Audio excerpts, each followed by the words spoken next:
move to the side, please. Out of the way, please.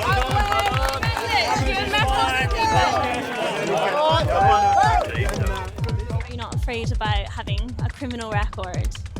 At my age now. What brought you guys here today? Well, here today, people who are going to say they support Palestine Action are going to be here, and if anything's to go by, they're going to be arrested by the police and then charged under anti-terror legislation. Now, we all know what terrorism means. It means attacking civilians for a political reason, and that's precisely what happened in Manchester in an absolutely appalling and terrible attack. But also, terrorism is happening in Gaza as we speak. The Israeli government are systematically killing tens and tens of thousands of people, women, children and others, and they're being armed by the British government. And I think if you give weapons to a terrorist who is systematically exterminating people, you are implicated completely in that terrorism. If anyone here had given weapons to the person who committed the horrible attacks a day or two ago in Manchester, they would be charged, arrested, whatever. And that's what the police should be doing now. If there was any logic to their supposed belief in law, they'd be marching down Downing Street and arresting our government for sending arms to Israel. They're not going to. They're going to be arresting people here just for holding placards. It's an absolute outrage. The Met Police asked for this protest to be called off. The chief of the Met said that it risked being anti-Semitic. What do you make of that? I don't judge what is and is not anti-Semitic on the basis of what the Metropolitan Police say, because to be fair to them, they know absolutely nothing about it. As the son of a Holocaust survivor, I have some idea what anti-Semitism is. And I've been on many, if not most, of the Palestine demonstrations in London, with many other Jewish people in the Jewish bloc, with other Holocaust survivor descendants, and even with Holocaust survivors. And it is the warmth and the support, the love that we get from the vast majority of demonstrators is just staggering, with not even an iota of anti-Semitism whatsoever. The government and the media, mainstream media, the politicians are systematically lying that the pro-Palestine movement in this country is full of anti-Semites. And all we can do is keep pushing back against it. But unfortunately, the mainstream media, unlike yourself, don't want to interview Jewish people who are telling the truth. They simply want to turn to the chief rabbi, unelected, not representative of the Jewish community, and the board of deputies. Now there's this minority of Jews who are fanatically pro-Israel and simply do not represent the majority of Jews in this country. What brought you here today? Anger. Yeah, sheer anger. And last time people were saying, aren't you nervous? I said, no, I'm too angry to be frightened. So anger at what this government is doing and what this government is not doing. The flotilla, people have been kidnapped off the flotilla, British people in international waters. And what's this government doing? They should at least have evicted the Israeli ambassador. I've said more than once that this is actually a role that we old people should be taking. We have nothing to lose.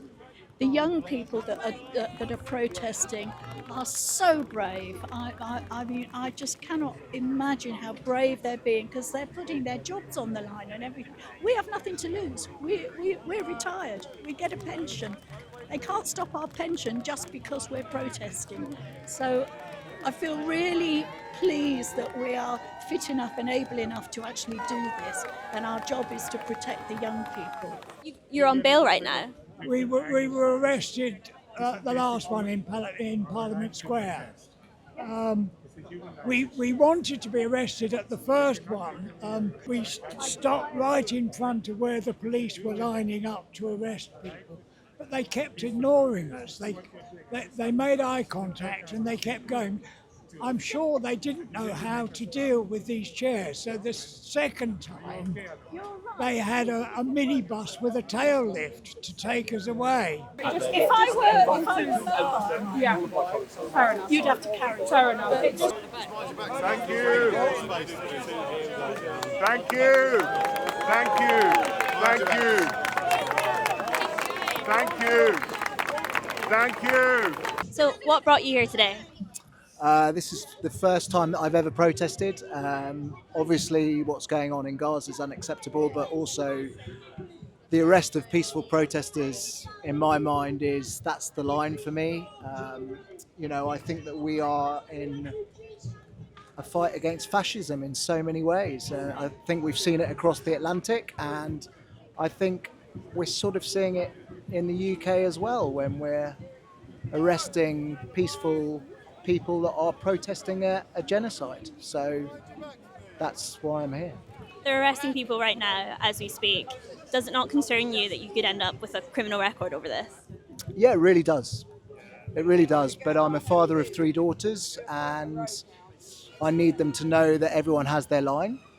I think we're acting in the traditions of, dare I say it, the suffragettes. And I think that we are on the right side of history here. And I think that our government and everyone that is supporting the horrors that are going on in Gaza at the moment will be judged in the future. And I think that we will be looked upon as the people that took a stand and stood up against something that we all know to be wrong.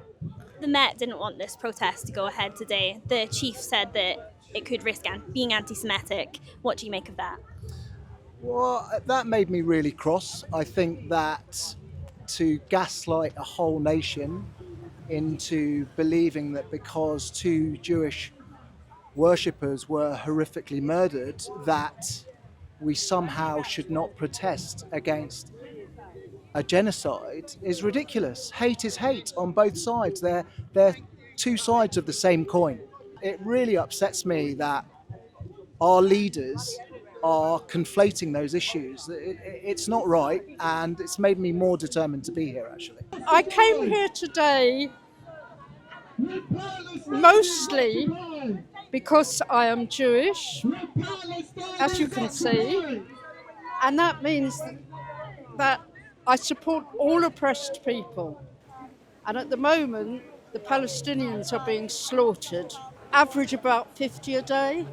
Right. Now, what happened in Manchester was terrible. I do not support the death of any civilians. And the fact that 2 innocent people were killed is terrible. But it doesn't detract from the fact that 50 innocent people in Gaza are being killed every single day. And to say this is not to be anti-Semitic. And what the government is trying to do is trying to say, we shouldn't come here, we shouldn't do this, because it's disrespectful to Jews.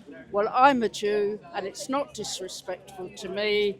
But today, October the 4th, 1936, it's the anniversary of a thing called the Battle of Cable Street. Oswald Mosley and the British Union of Fascists wanted to march through the East End of London, Whitechapel, where all the Jews lived. And that is my father and my father's father, they lived there. And my father was one of the organisers of the Battle of Cable Street. And he told me that the British Board of Deputies of Jews, the Labour Party, even the leadership of the Communist Party said, don't go. And they disobeyed him, and they didn't keep their head down. And not only the local Jews, but the local Dockers and the local Irish population, they all came down and they fought, and they didn't fight the fascists, they fought the police, because the police were protecting the fascists. And it was quite a bloody battle, but they won.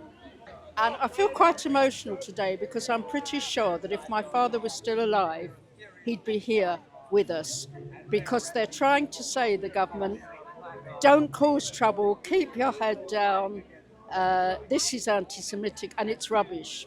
And we shouldn't keep our head down, and we have to be here today, and we have to say we are against the death of any civilians, and that includes Jewish civilians.